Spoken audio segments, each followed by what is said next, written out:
And pleased to introduce our next session, which is our second keynote today, Global Perspective on Real Estate, Present and Future. And please welcome our moderator, Grayson, Senior Managing Director for CBRE Investment Management, and another all-star Yale Conference Committee member.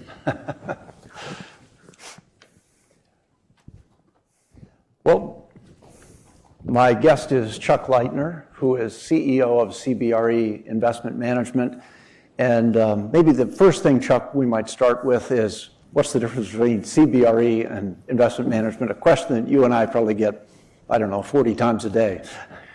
Yeah, and probably should get it even more than that because it's a big and fairly complicated organization. But first I'll start by saying it's a pleasure to be here. I appreciate the invitation and always like the opportunity to talk to people about what's going on in the industry. And Kev and I both hope that there's some interaction here, questions that might be on your mind. So we want to allow some time for that. But just to give you a little framework on CBRE, which is, I think, the largest global real estate services company that's in just about every major market in the world, dominated by two businesses. One is what they call advisory services, which is what many people think of when they think of CBRE and a real estate services company. It's the brokerage business, leasing and sales, property management, appraisal services, and all the sort of traditional fee-generating businesses of real estate services. And that's a very large part of the company. The other very large part of the company is an organization and department that's called Global Workspace Solutions, which is the traditional real estate facilities outsourcing services that CBRE provides to most major corporate users of real estate all over the world, another huge part of the platform. And then the third part, which is what I'm part of, is the real estate investment part of the organization, which really is broken down into two pieces. One is the investment management business, which I'm responsible for, and the other is Trammell Crow Company, not to be confused with our predecessor panelist here who works for Crow Family Holdings. The old Trammell Crow Company actually was sold to CBRE, and that's where the real estate development activities of CBRE exist under the Trammell Crow Company banner, which is a traditional merchant build developer model that uses firm capital to develop real estate.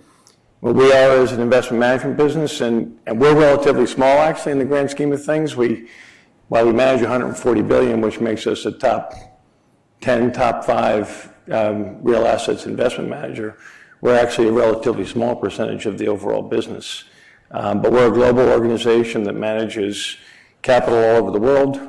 We have about 1,000 employees, give or take, around the world that provide traditional real estate and infrastructure investment management services through fund vehicles and separate account mandates, and in a range of strategies from private market activities, direct investments in real estate and regional funds, global funds, separate account mandates. We also have a large public markets platform as well, where we invest in real estate and infrastructure equities through public market securities execution strategies, and we do the same thing.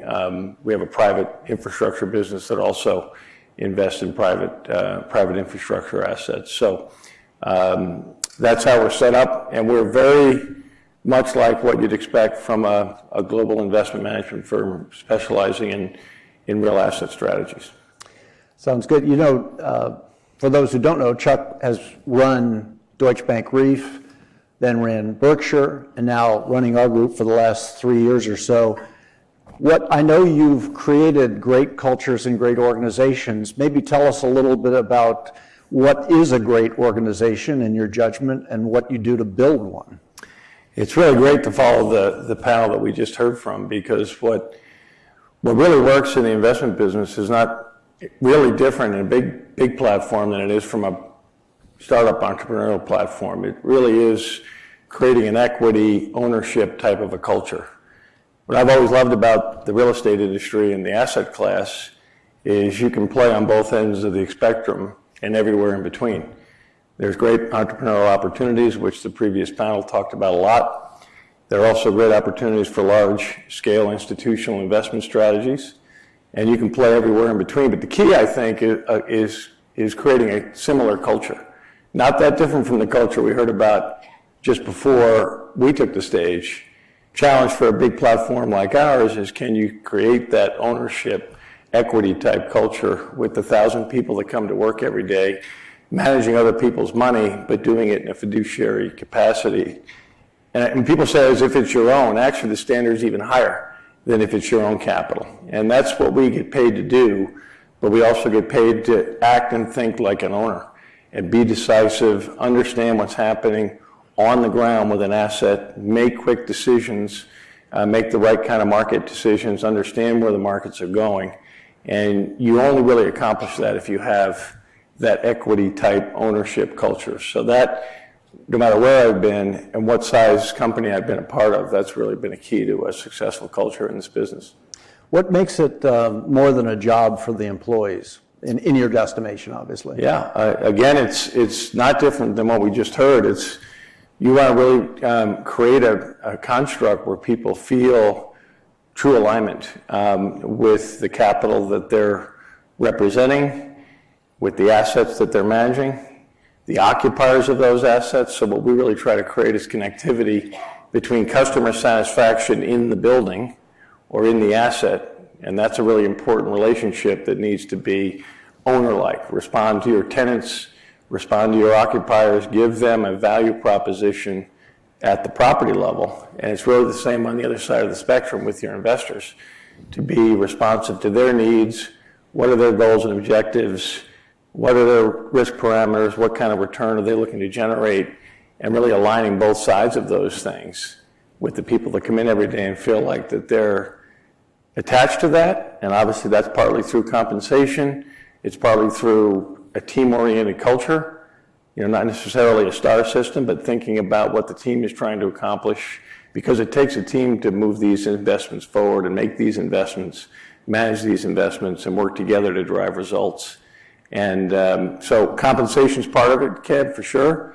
The right kind of compensation schemes that are equity-like, from true ownership in a platform, shares in the company, ownership and participation in a fund level performance framework that everybody's aligned on, and a range of things in between. But a lot of it is finding the right people that think that way, because it's not as simple as just creating the right scheme. You do have to recruit and retain the kind of talent that comes to work every day wanting to feel like an owner, right? That really helps.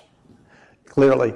And I smile at this next question, but what role does diversity play in that? And I'm very conscious of the fact there's a very old white guy asking a much younger white guy that question. But I mean, that's been a major emphasis for you since you've been at CB. And I'm curious about what role you think diversity plays in terms of creating a great organization. Yeah, I think it's long before arriving here, and I've only been in this seat for 3.5 years. And as you mentioned, I spent a lot of time in a number of other roles in the industry. And I've been in the business for over 40 years, and this has been a challenge since I got in the business. We've been talking about equity and inclusion in this industry for a long time, and we've been slow. And you can pick your underrepresented majority, but really to be a sustainable business and be focused on your customers, your occupiers in your buildings, your investors, it is just commercially logical to be diverse and look and feel like them. It's just the way the industry has been moving. It's the way society has been moving. And we candidly have been behind as an industry for a while. And I'm really encouraged that of late we've really seen an inflection really starting to come, where people are not just talking the talk, but really getting very serious about how important it is to make that a priority. And there's a whole lot of ways to do it. It does start, I think, with your culture being team-oriented, your culture being inclusive. One of the previous panelists talked about something we spent a lot of time thinking about, that's breaking down biases. And this industry is loaded with biases. Good people that don't even realize their bias, right? So it's not always finding the person with the black hat who's really fighting it. It's actually convincing people that think they're sensitive to it and making them realize they're probably not quite as sensitive to it as they need to be because they've got these preformed biases. And so we work really hard on that internally and try to really put our money where our mouth is as well. We're investing significantly in internship programs because we believe it starts at the grassroots. If you're going to have leaders around the table that are diverse, you have to invest in creating those leaders from the beginning, providing them perspective on the business, making them feel like they're part of the club. And the club is kind of a four-letter word because it's part of the problem when it comes to biases. And you really have to break the walls down. And we're spending a lot of time at the grassroots because ultimately that's what's going to transform the whole industry. But also we spend a lot of time around the C-suite as well now and just make really important bets on people that come from a different background. And I think it just makes you better, right? It's just you get these healthy perspectives, you get challenged, whether it's age, whether it's gender, whether it's race, different geographies. So we're very global, which is a blessing. So by definition, we have to be inclusive. If we're not going to be a global company that can act globally and work together. But you still have to work on it every day, and you really have to create that part of your culture as a priority. And we've set up 5 pillars for what's important in our business, and diversity, equity, and inclusion is one of those key pillars that needs to work its way through everything we do. And sustainability is another one, which is something we'll talk about as well, I'm sure. Absolutely.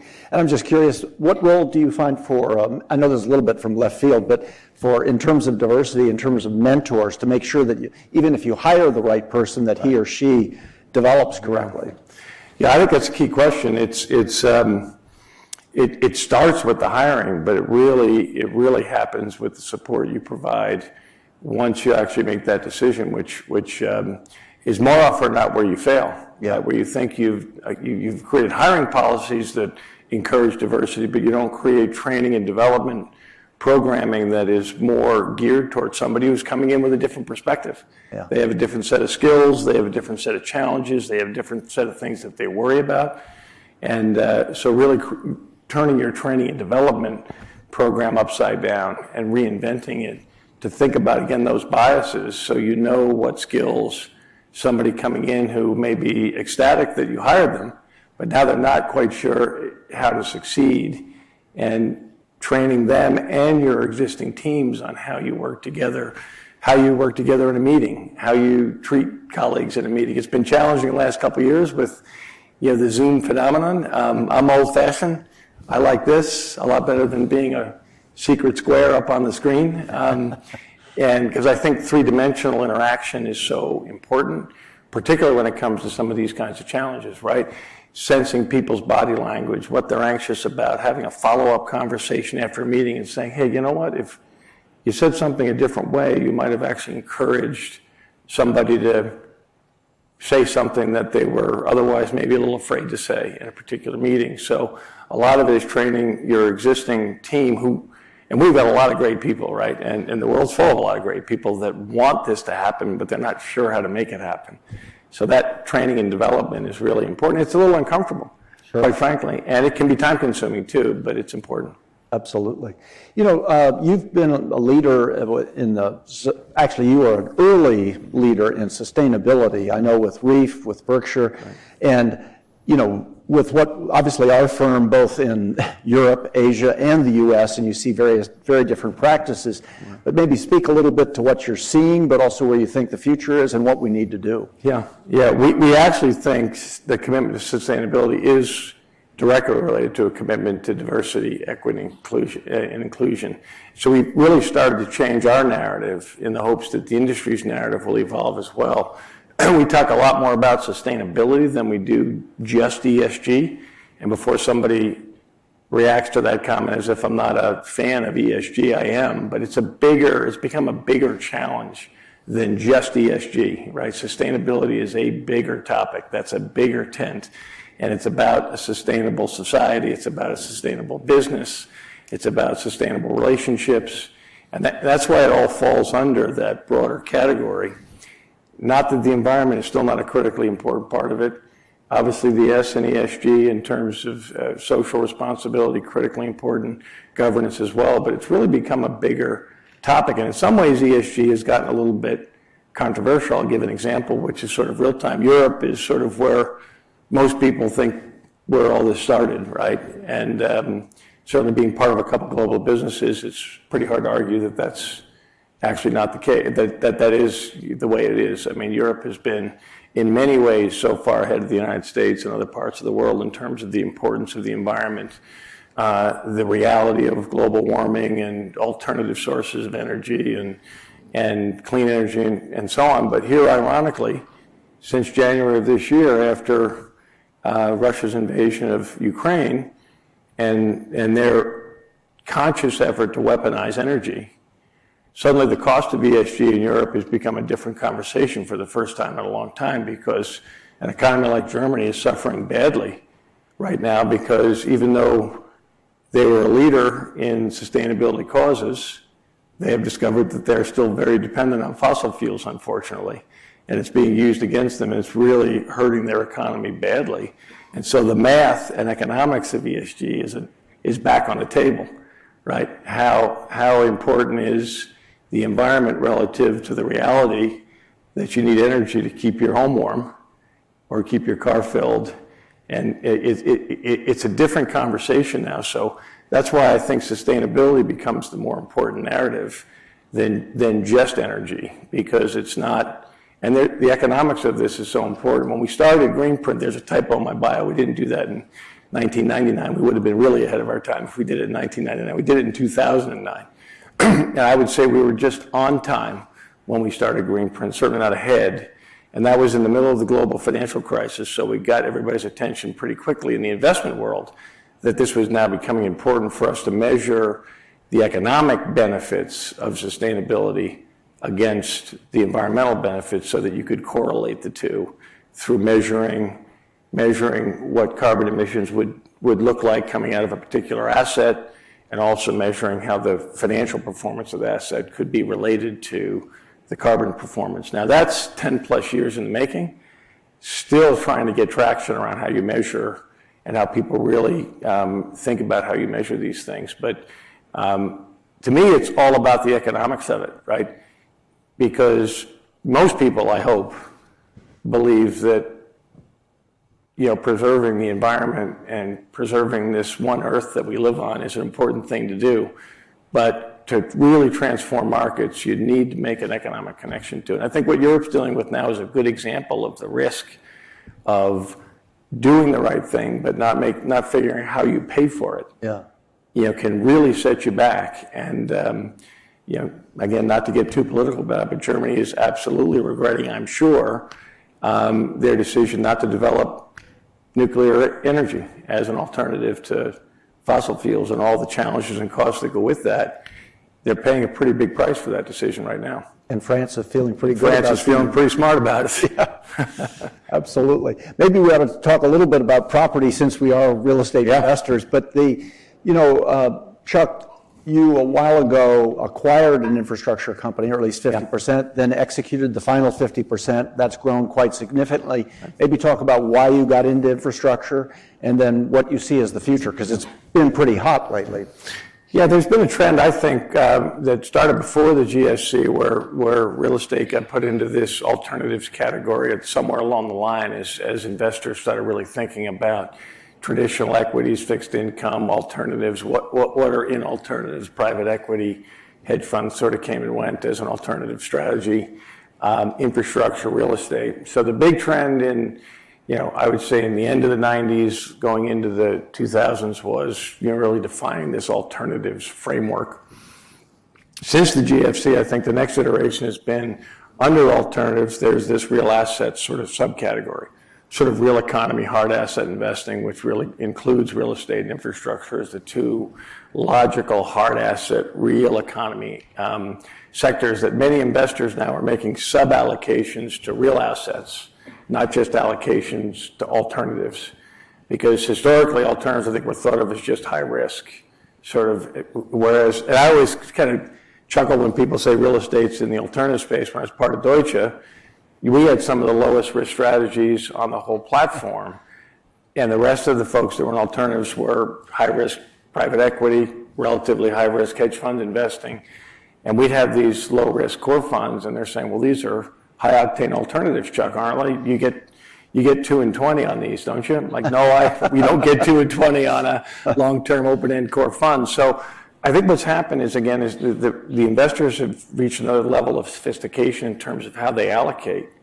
And now real assets are different than just alternatives. They're different than private equity. They're different than hedge funds. And so it's and I think it's really exciting because it gets back to some of the things we're talking about where it's long-term investing in the real asset marketplace. And real assets just perform differently and they do different things for your portfolio. So the bet on infrastructure is really important for us because we think even though you might not be dealing with the same client or the same part of a client when you talk about infrastructure versus real estate, because they're not the same, but they're similar characteristics they bring to an investment portfolio that really has people thinking about how that works. And what you've seen also is a clear listed market that's developed. We've had a pretty structured REIT market that's developed over the last 30 years or so. In infrastructure, that's becoming, the public way to play in infrastructure is becoming a significant part of how investors get exposed because these are very large assets, and some investors, it's very hard to dip your toe in the water when somebody's buying a significant infrastructure asset, but getting access to that sector through a listed alternative has been a pretty interesting part of the evolution of that sector. So, it's also where the real economy is going, right? Energy-related infrastructure, transit-oriented infrastructure. Data centers, which we call them data centers in real estate, the very same asset is a digital infrastructure asset in an infrastructure fund, but it's actually the same building. But it's a lot about where the new economy is going, and infrastructure is a big part of it, and making it more and more investable as an asset class is, I think, a mega trend that you have to pay attention to. And you touched on one thing, but the whole sustainable angle of infrastructure too is maybe that's something you can comment. I always think about the Norwegian ferry system that you bought, and I realize there's 25 other examples.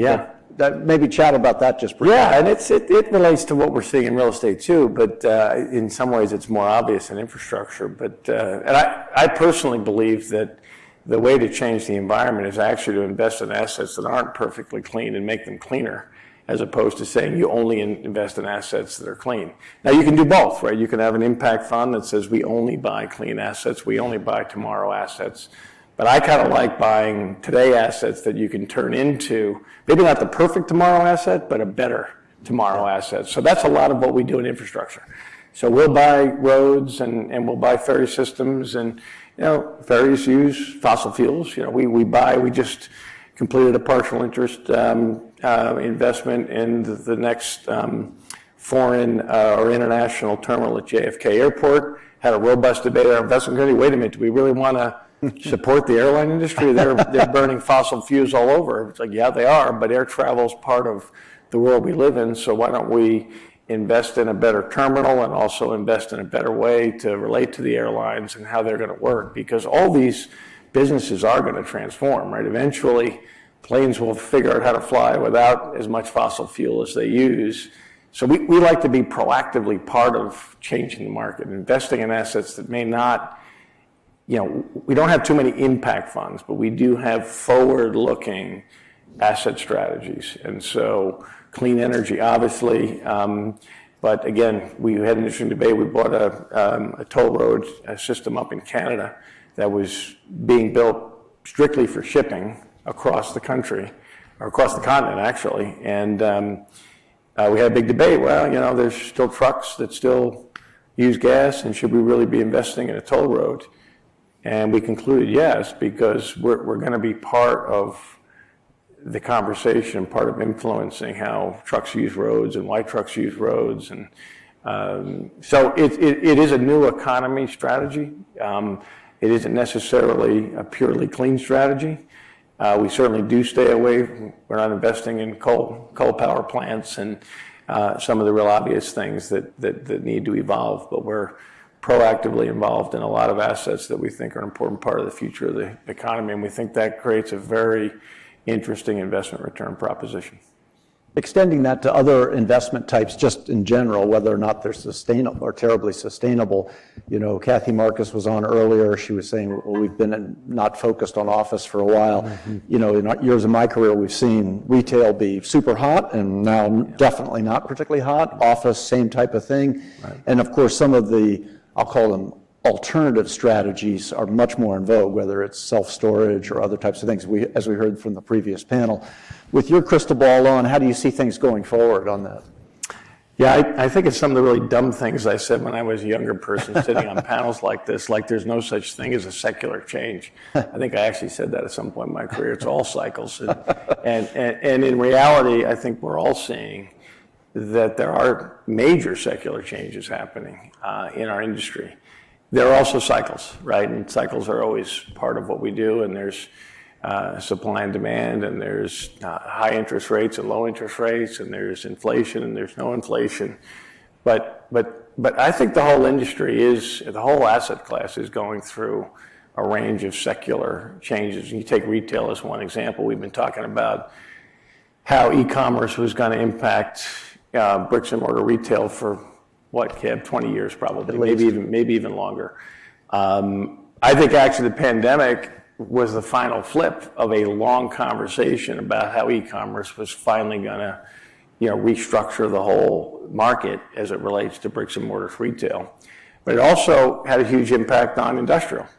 And while industrial and logistics continue to be in favor for very good reasons, there are secular changes happening inside of that sector as well.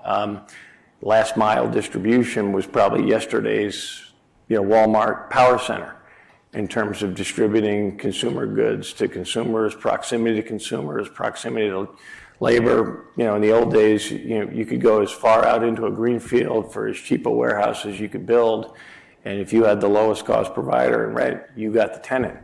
Now rent for most logistics companies has become an important but smaller percentage of the overall equation, right? The cost of labor, the cost of getting to the customer has completely exceeded what the rent component is in the overall profit structure for logistics companies. So a big change. Yeah. Now that sector stayed pretty solid. Bricks and mortar retail, a whole different story. And I think there really isn't an exciting growth story around bricks and mortar retail in the U.S. We've been a little more bullish in Europe because Europe never got overstored quite to the not nearly to the extent of the United States, and so there's actually still quite a limited supply of bricks and mortar retail in some of the traditional European markets, and so we're actually carefully bullish about bricks and mortar retail in Europe, but pretty bearish in the U.S. We just have such an overhang still of retail type space that has to just really get flushed through the system. Office is the hot topic, right? And it does seem to us, and CBRE is a very interesting platform to have access to very interesting office information. It's not just what you hear from the brokers or the property managers, but that outsourced facilities business I talked about, those are the folks that are talking to the occupiers every day about their new office formats. What are they going to look like? How do they value centralized space for convening in traditional urban markets like Midtown Manhattan, San Francisco, maybe. And they do, but they also are really trying to recognize what their talent wants to experience when they come to the office. So it's a whole different dynamic. Dating myself, of course, you used to come to the office to use a phone, you have access to the fax machine, copy machine, typewriter, you pick it, right? Now it's a whole different dynamic. People, and I do believe people want to be in the office because they want to learn, they want to share information, but it's a whole different format, and the commuting patterns are changing, and what the physical space offers is changing too, right? Pre-pandemic, we were all going to this sort of shared space that kind of got blown up as a bad idea. But convening space, social space, floor to ceiling windows, light, high quality heating, ventilating, air conditioning systems, how the office feels, where people can go gather, the kind of food they can eat while they're gathering, the kind of coffee they can drink while they're gathering, places to just, so I'm not sure the footprint is going to change as much as people think it's going to change, because the whole employee per, square foot per employee dynamic is going to change.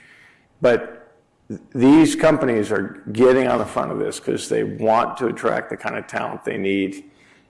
And I think even more importantly, though, they want to create the knowledge transfer that's necessary for them to be successful companies. So it's not just the talent, it is the connectivity. And again, I'm sure this is controversial. We could probably have a 3-hour debate about this over a cocktail tonight, but I think the two-dimensional world of Zoom has serious limitations. That doesn't mean I don't believe in flexible office time.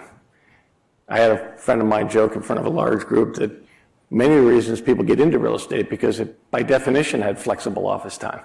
I used to get a bad review if I was in the office too much when I first started in this business, because that meant I wasn't out looking at properties, out visiting with clients, spending time with brokers and customers, right?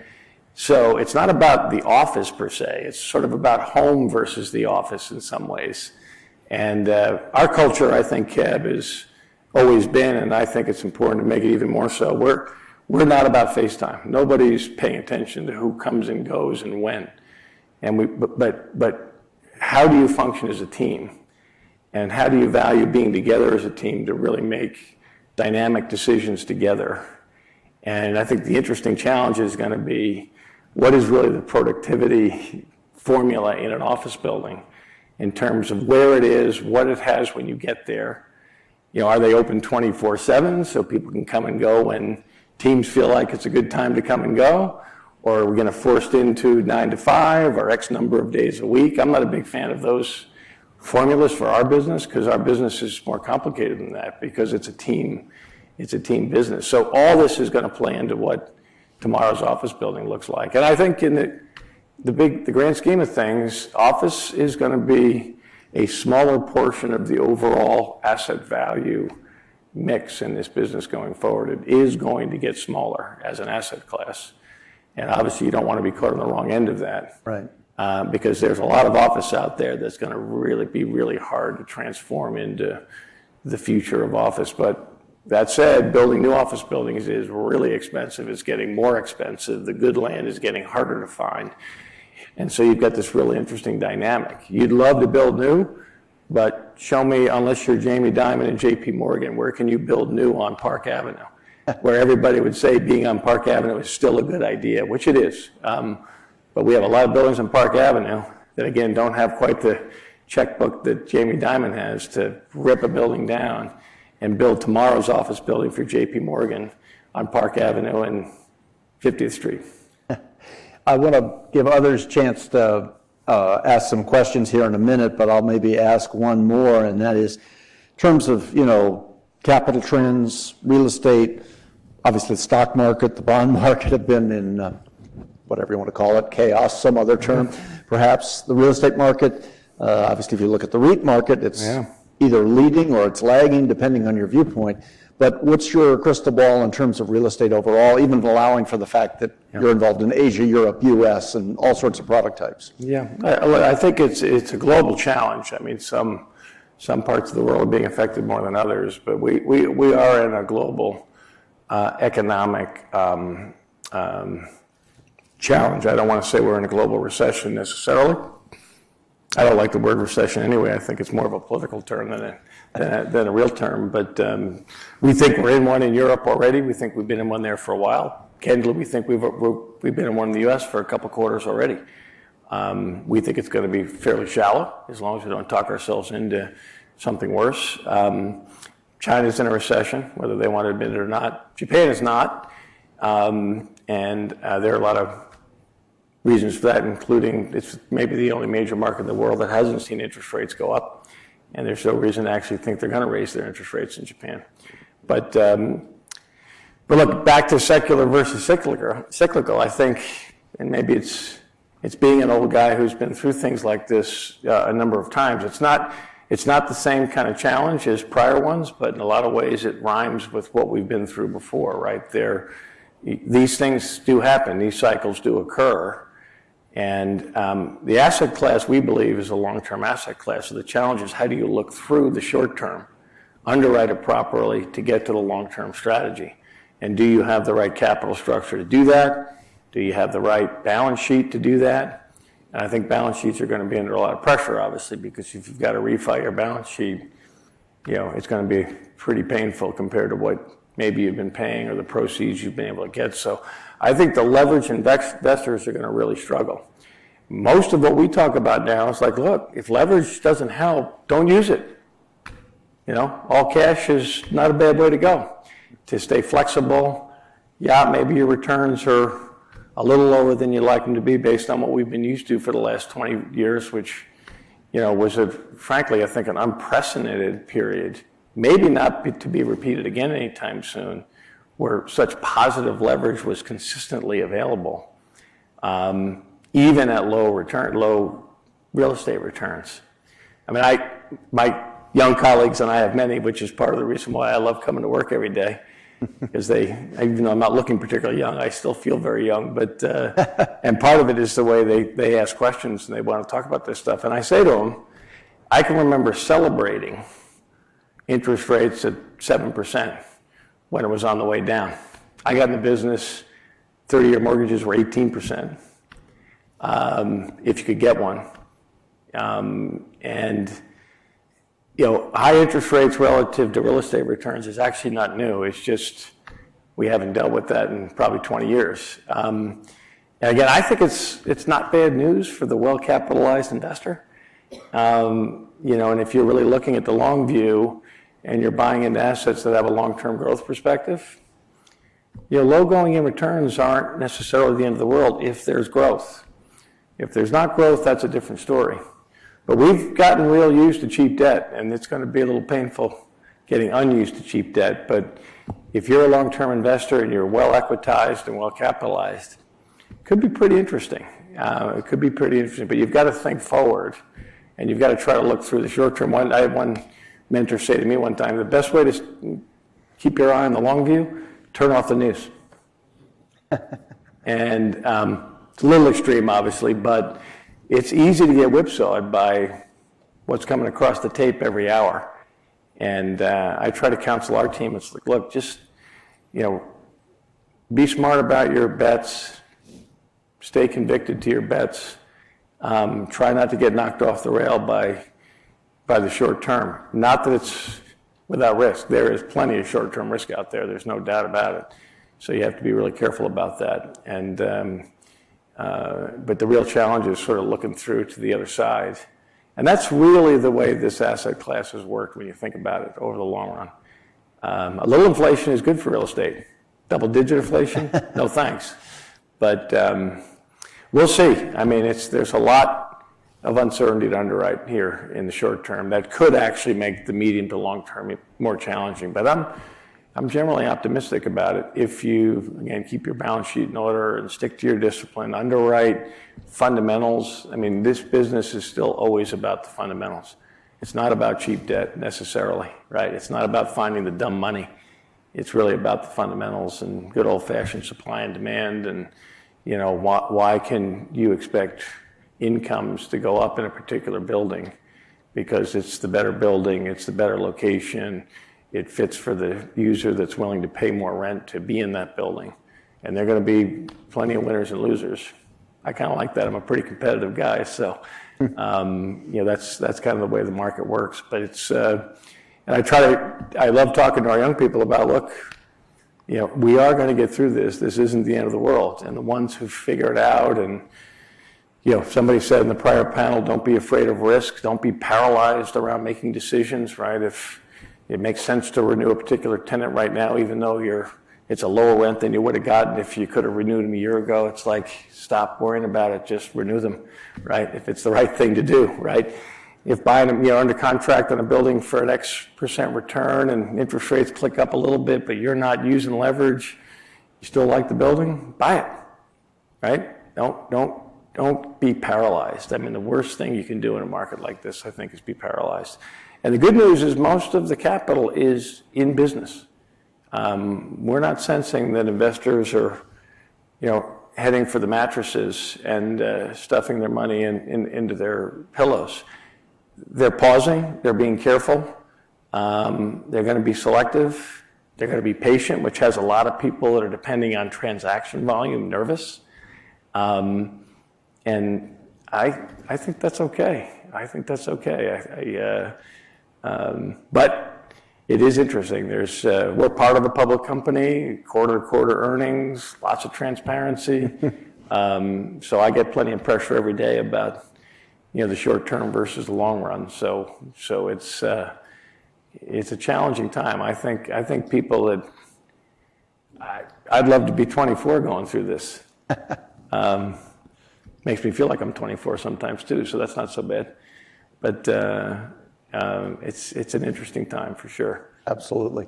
Well, maybe since I've been dominating all the questions, I think we've got a question here. I think we have a microphone coming down. And Kevin Gray, we notice your socks. Those are really good-looking socks.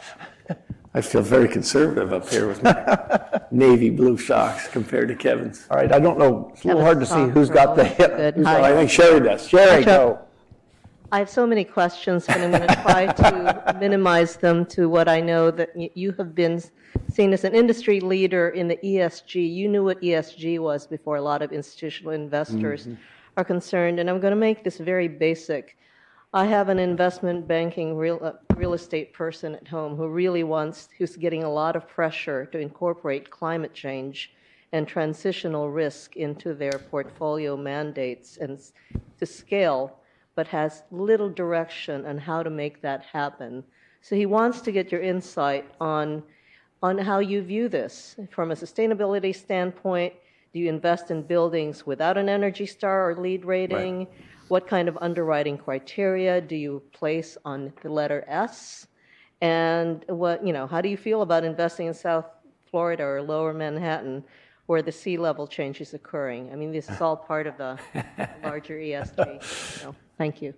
So, lot to unpack. Quick, easy question. Lot to unpack, and I'll warn everybody. I'm known for really long answers to really short questions. So this could take a while, but I'll try to be succinct so we can take some other questions too. I touched on it a little bit, Sherry. I think the key is you really have to match up what your investment strategy is with what your criteria are for being sustainable, right? If you are an open-end, long-dated fund, it's a different strategy than if you're a closed-end, high-yield turnaround fund and everything in between, which you know.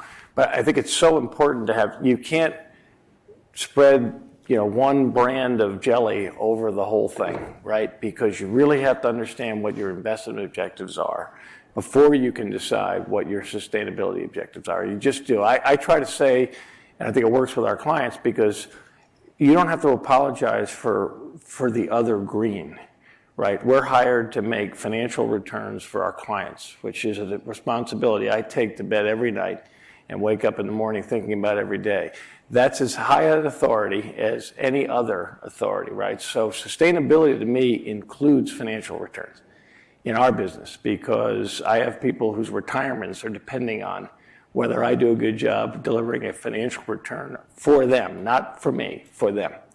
So to me, that puts everything on an equal footing once you think of that, right? So you look for the win-win. And again, if your strategy is open-ended and long-term, then you take a certain view and you really get aggressive because you've got time for a long-dated return on your investment if you believe that your buildings are going to sustain value. And it's not always offensive, let's face it. A lot of this is also defensive. So if you're in the long game, you're watching your downside as much as you are your upside, because you're protecting your principal. And in some ways at the expense of your upside. Now, if you're a 20% IRR opportunity fund that's going in and buying an empty office building, trying to release it and sell it to the next guy, how much can you really put into that particular investment? Should you put into that particular investment that might actually get in the way of the financial return you're trying to generate? I always get myself in trouble, and you probably remember this too, Sherry, because I say things about plaques on buildings that are not necessarily popular in terms of whether they actually do what we need them to do, and you actually get a return on the investment you put in to get that plaque. Now, that's not a personal view anyway. I think generally everybody's seeing that was a great thing to do early in the cycle, right? But then you sit back and say, and it's a little bit cynical to say it, but you get certain awards for having a bike rack in front of your building, but if nobody uses the bike rack, does it really do you any good? And that's a little bit of a dated comment, but it's still kind of true, right? So, yeah, he and I have had discussions about this all the time. Yeah, but it really is that intersection of financial returns and environmental returns. And I think the S is also a big part of that too, because if you're investing in community-based developments that are sustainable because they're vibrant communities that encourage diversity and open spaces and entertainment areas, and in residential, mixing in affordable housing with market rate housing, right? All those things also come into play. And I think we're seeing a convergence. We've got residential multifamily funds that are basically compelled to invest in market rate residential that are investing in 20% affordable, and not just little a, capital A affordable,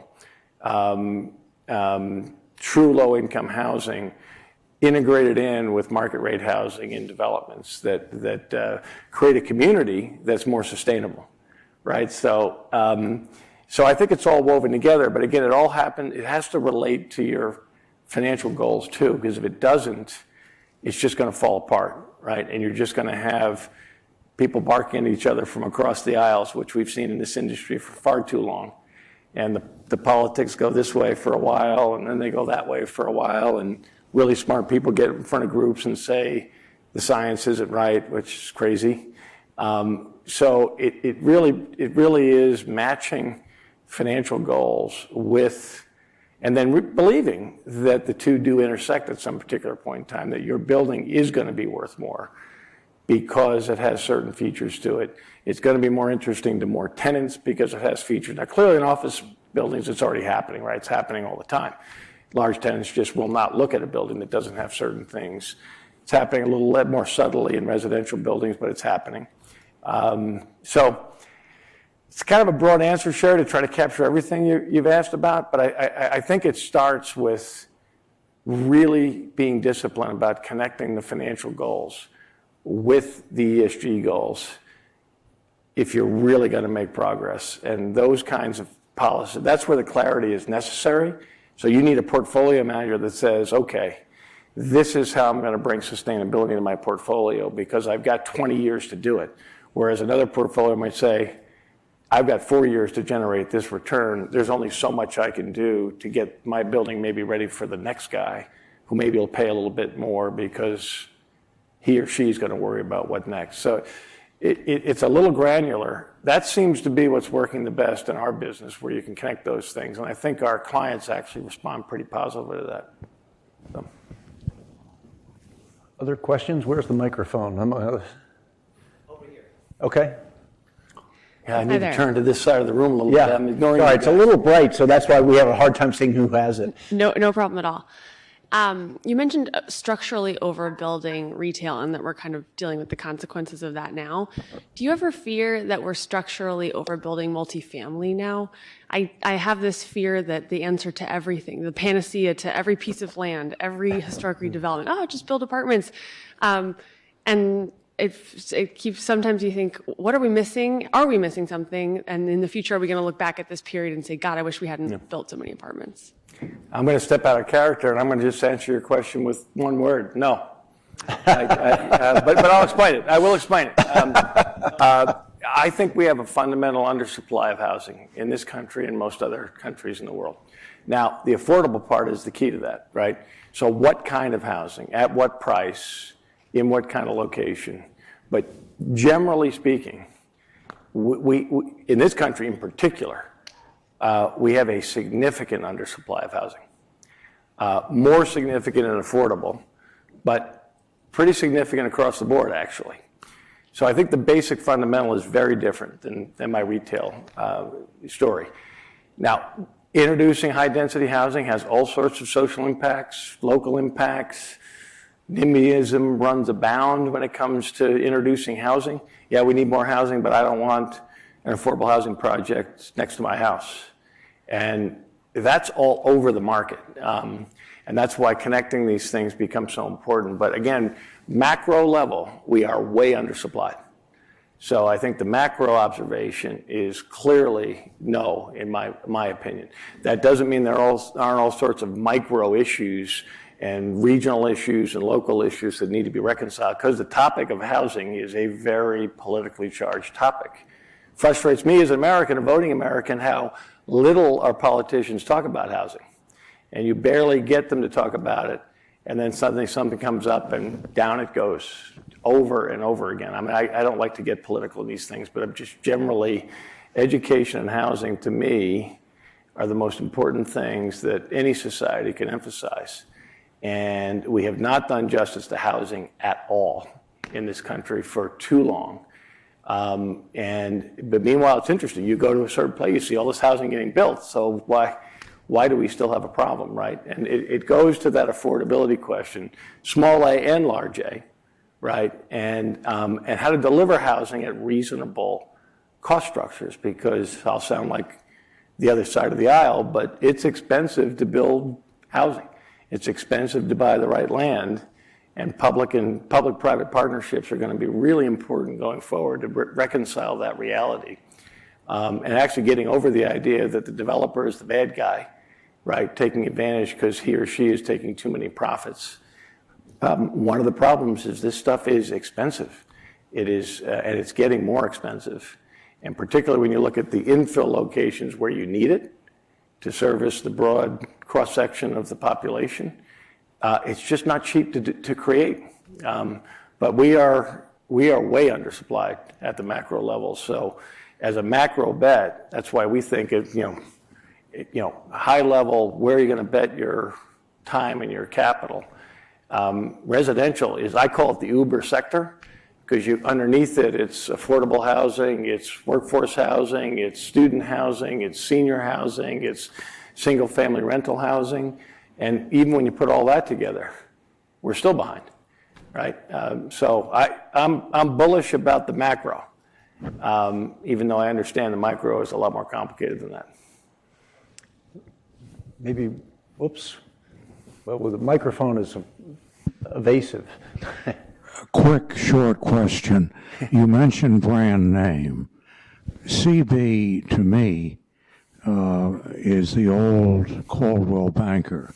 Are you connected, or is it just a coincidence?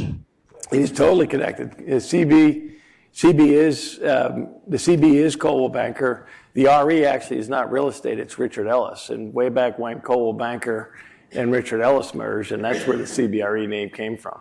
Now there's still a Coldwell Banker residential that wasn't part of that. You'll see, a residential brokerage operation that's still Coldwell Banker, but that is the CB, and that's where it came from. And there was a Mr. Coldwell and a Mr. Banker many years ago in San Francisco. Yeah. Kev's been part of it a lot longer than I have, but we could spend a couple hours just talking about the interesting evolution of that business from Los Angeles into what it is today. But it is connected all the way back, and there's some cultural consistencies, I'm glad to say too, because it always was, and I was a big consumer of Coldwell Banker and CBRE services in my other times in my career, and it always stood for service. I think customer service, whether they're representing a tenant or a buyer or a seller, which is part of the reason I was attracted to this job, because the investment management business culturally really is the same thing. It's about client service. So that culture is alive and well from all the way back to the roots of the company. Absolutely. I think it's a great brand, actually, personally. We have time for probably one or two more questions. Kevin, I know you've waved your hand multiple times, so you're getting a microphone.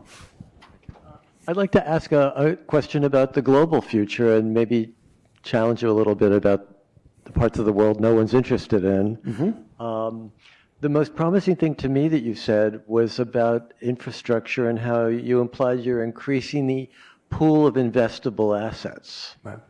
But when you look at global real estate companies, they've got the same 25 cities around the world they're interested in. Mm-hmm. What's it going to take for the Ho Chi Minh cities, the Dhakas, Nairobis, Lagos, Cairo, Lima? These are hugely populated places that are essentially redlined by institutional investors. Is that a hopeless situation?